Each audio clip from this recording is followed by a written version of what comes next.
Terry. So if anybody watches YouTube, I think YouTube has kind of overcame TV for sure. But if you in like black YouTube, there's shows like ours, there's other shows, talk shows, men and women going back and forth, whatever the case is. So there was a white girl named Pearly. If you ever seen her, I actually used her for a clip before. So she had some things to say. She had Nick Fuentes, who has named himself a racist, but not in how we understand it, or a white supremacist, and she had him on. So some people red flagged that. And then one thing that he got flagged for was saying the Holocaust was not that bad. And then she said, yeah, I feel like they say the same thing about American slavery, where it's not that bad, but they make it sound so bad to try to control people. She even said that the Roots author, his name is slipping my mind. Alex Haley. Alex Haley. Yeah. So the Roots author, Alex Haley, said it was a myth for his people to live by. But when you go to it, a reporter said that after he died, and he was unable, obviously, to defend whether he said that or not. But as we've learned through history, I think Roots was not half as bad as what it actually was, in my opinion. So she made those comments, and she's in black YouTube. She uses black people on her panels, talks about issues that we have primarily, so on and so forth. So people been canceling or going back and forth, arguing with each other, everything. People stop being friends, other YouTube and content creators, over this, right? And this is a white woman. So, first question. So let me see. Is it showing? There you go. If black people stopped allowing everyone in, would that fix the black community? I feel like we let everybody in. We give people passes. We're such a loving people. I think it has hurt us. If you see white people doing a dance that black people can do seamlessly, for some reason we highlight that white person, right? The white TikTokers that can do all the black dances, they got the millions of views with black backup dancers. So if we protected our community and stopped letting everybody in all the ways, you think that would help fix the black community? Anybody who has a thought? I would really say, how would we do that? How would we do that? You answer my question with a question? Yeah, because if we're going to do that, yes, we can do that. But how are we going to do that? It'd be helpful, but how? I don't know, Ro. That's when we're having a conversation. Are you saying you don't know how, but you think it will? I think we can. I think it can happen because other cultures do it. Yeah.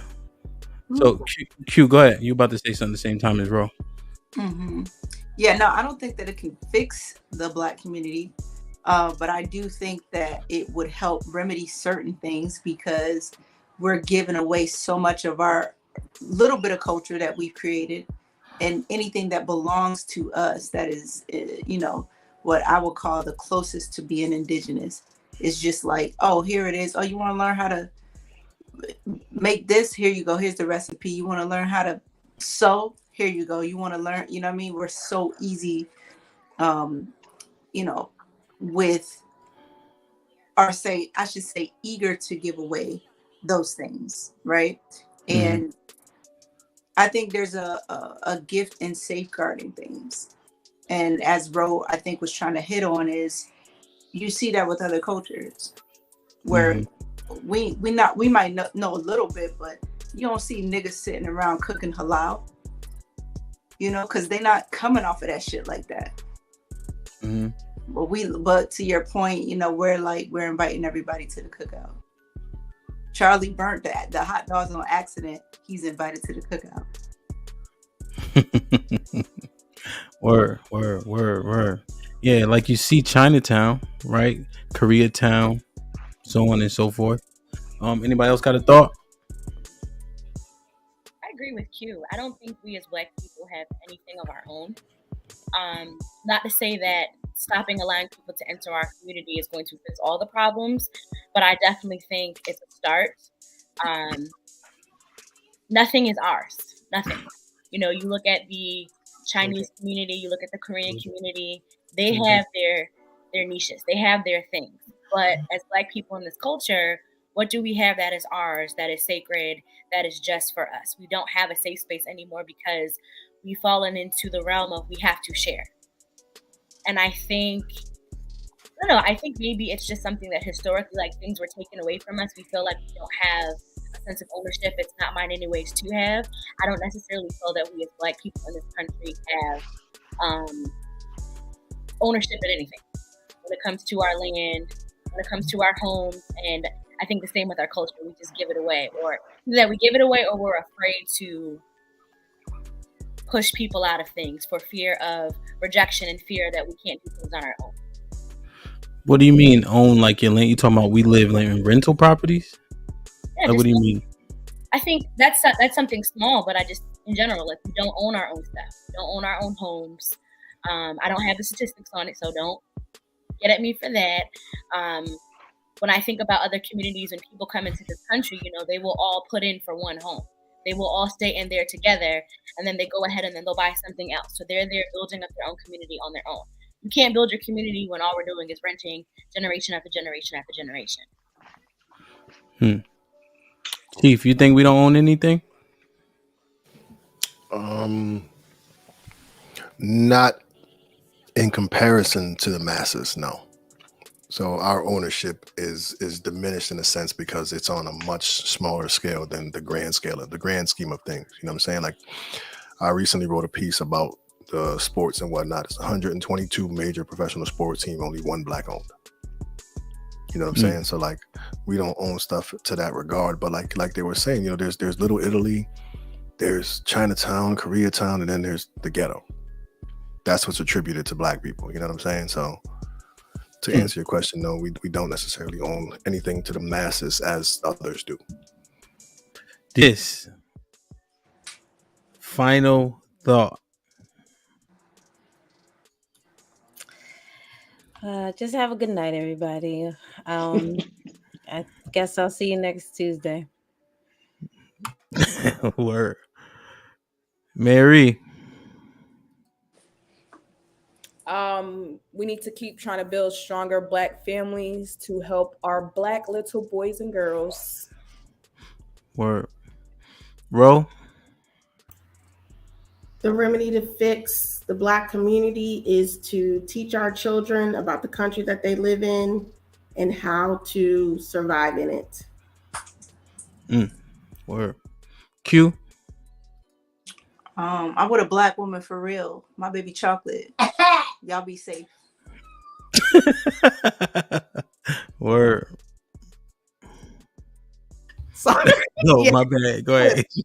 They's like, ha ha, I know that's right. Big up. My final thought is Black people open a book, read, educate yourself, understand politics, understand legislation, understand your people, understand who you are, understand where you came from so you can know where you're going.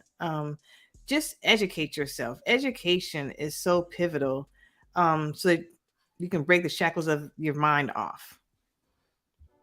Word. Mike. We have everything we need as a community to succeed. We got Black colleges, Black banks, chambers of commerce, businesses, apps, politicians. And it's really just, we need to start supporting each other and being unapologetically Black. Word. Mr. White. Let's continue to improve our communication with each other. Let's continue to show each other grace, because Black men are worth it, Black women are worth it, and together there's nothing we can't do. Yeah, man. 100% agreed, man. I think all the sentiments tonight were valid because they a lot of people provided some substantive thought behind them, regardless if you agree or not. Right? I think entertainment is in disagreement, but at the end of the day, you still got to hear it. I think that's the key. Yeah. So, I know Adrian touched on it, but I don't think the church is the answer. But if we can agree on a particular set of instructions, I think we would be much better off. I'll give you guys one gem. You could throw it out if you want to. If you go to Exodus 22, verse 16. Sex is marriage. I wish I would have known that before I start busting all these chicks down. It's a lot of them too. Shit like that. Shit So, like that. Shit like that. imagine shit how like much that, different shit like life would be if we all knew that and conducted ourselves in that way. You feel me? Just a little something. Like, share, subscribe. Tell a friend to tell a friend. And we out.